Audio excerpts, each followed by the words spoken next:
உத்திரமேரூரில் பொதுமக்களின் தாகம் தணிக்க அதிமுக சார்பில் நீர்மோர் பந்தல் திறப்பு முன்னாள் அமைச்சர் ப. வளர்மதி திறந்து வைத்தார்.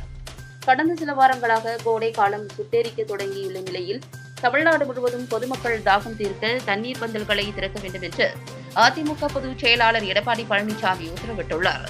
அதன் ஒரு பகுதியாக காஞ்சிபுரம் மாவட்டம் உத்திரமேரூரில் நகர கழகத்தின் சார்பில் பேருந்து நிலையத்தில் கோடைகால நீர்மோர் பந்தல் திறப்பு நிகழ்ச்சி இன்று நடைபெற்றது.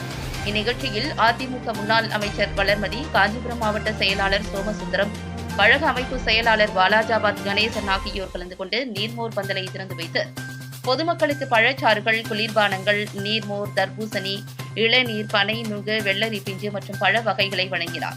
நிகழ்ச்சியில் உத்திரமேரூர் நகர கழக செயலாளர் ஜெயவிஷ்ணு, மாவட்ட அவைத் தலைவர் குன்னவாக்கம் கிருஷ்ணமூர்த்தி, உத்திரமேரூர் ஒன்றிய அம்மா பேரவை செயலாளர் பெருமாள், ஒன்றிய இளைஞரணி செயலாளர் துரைபாபு உட்பட அதிமுக நிர்வாகிகள் பலர் கலந்து கொண்டனர்.